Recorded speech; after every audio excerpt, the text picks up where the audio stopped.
This is AJ Dybantsa, the #1 high school basketball recruit in the high school class of 2025. Next year, he's getting paid $7 million to play college basketball. He recently made his commitment to play after his senior season of high school at BYU, and reportedly the NIL deal that he got was worth $7 million for presumably just one season of college basketball. Just for some context, if you look at last year's draft class, only the top 6 picks in the 2024 NBA draft are going to be making more money than Dybantsa will be as rookies in the NBA compared to him as a freshman in college. Now, whether you think this is a good idea or not, whether players should be paid or not, I think we should first talk about AJ Dybantsa and the fact that this guy is an unbelievable player. There's a reason that he's getting paid as much as he is. He's 6'9", fantastic athletic profile, great body control, tons of skill, can shoot, can pass. There's some like Tracy McGrady kind of comparisons, which is like the holy grail of high school basketball comparisons to me. And the presumption is that he is going to be the first overall pick in the 2026 NBA draft. And there's a lot of people that think that if he was eligible for the 2025 draft, he would actually be picked ahead of someone like Cooper Flag. But what does this really mean for the future of basketball when you have college freshmen that are basing essentially their entire recruitment process off of who's going to be able to pay them the most money? No disrespect to BYU as a basketball program, but the other programs he was considering, Kansas, UNC, a couple of others, are better basketball programs. They've done a better job of getting guys into the NBA, and reportedly the main draw for him to go to BYU, the main point of his recruitment, was to maximize his earning potential. And I have no issue with that. More power to the kid. But in terms of the structure of basketball moving forward, what does this mean? Well, what it means is this is going to continue for as long as college basketball, college football fail to make changes to the current structure. When the concept of let's pay the basketball and football and other sports players money in excess of obviously getting a scholarship and a free education, when that concept was floated about, a lot of people before it, myself included. If you are, in this case, AJ Dybantsa, or a big-time football player, big-time basketball player, your value that you're providing to your university is well in excess of the benefits that you get as a student athlete, whether that be education, room and board. What value they're providing is well in excess of that, and whether you think that's worth $7 million is up to you, but certainly they're worth more than just showing up to school and going to school for free. And I was always a proponent of the top players should be able to be paid. But what I thought NIL was when they put NIL in was, okay, if you want to be in a car commercial for the local car dealership and get paid for that, or you want to be in the video game for basketball or football, whatever the case may be, name, image, and likeness to me, NIL meant you can use your name, image, or likeness to go out and get brand deals, to go out and get opportunities to be paid because of your status on the basketball, football, whatever sport team.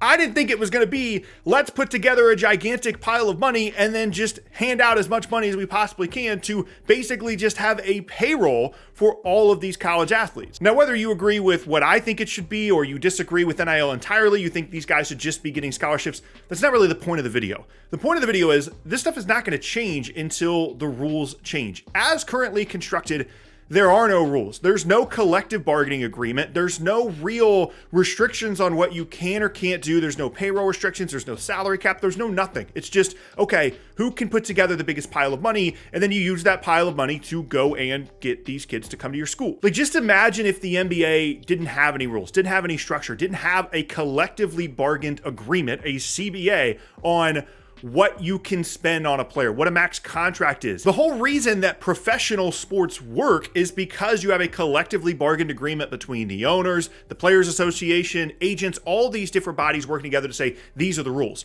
That doesn't exist in college, and it's going to continue to be an issue until they can get that figured out. And the concept of them as amateur athletes, college athletes, is basically out the window. This is the minor leagues in terms of players trying to get into the professional, whether it be NBA, NFL, whatever the case may be, and it needs to be legislated and regulated like that, at least in my opinion. And regardless of what happens with AJ Dybantsa's future basketball career, whether it be in the NBA or otherwise, I think this is going to be a pivot point that we're going to look back on in a couple of years as, okay, this is where things really started to turn with the NIL stuff, with college players getting paid to the extent that they are, potentially some of the rules changing, because you don't want it to feel like a kid is going to a particular school just because they're getting paid, or that they are revolving their entire recruitment around how they can get paid the most. Because in the long term, if you're a big time basketball recruit, that's actually detrimental, because then you're not getting developed as well and not getting yourself put in the proper position to get drafted highly, and then obviously go on and be a great NBA player and earn a ton of money in these giant NBA contracts, which just completely dwarf what a $7 million one-year deal would be. And right now, everybody seems to think that this guy's going to be a future star, number one pick in the draft into the future. And I truly hope that that's the case. And I think there's going to be a lot of attention on him when he does eventually show up to BYU and play in college. But there's also a lot of interesting things in terms of what this means for the future of this overall basketball prospect structure that we have. But to me, the more interesting part of the conversation is, what does this mean for the future of the NBA and these top prospects? Because whether it be AJ, whether it be Cooper Flagg, whether it be whoever it is in the future, this is going to continue to happen under the current structures. And guys are going to continue to be incentivized to go to whichever school is going to offer them the most money potentially, or maybe stay in school a little bit longer because they have the opportunity to make so much money in college. I mean, if you're someone that is a borderline first round pick that might be able to make a couple $1,000,000 playing college basketball or college football for another year, obviously you're going to stay. And the other thing that I don't understand here is, why can't we just get rid of the one and done rule at this point? Like, if AJ Dybantsa can go to BYU and sign a $7 million contract to play as a freshman in college, why can't he just go to the NBA? Why does he have to spend a year outside of high school playing overseas or playing in college before he can get to the NBA?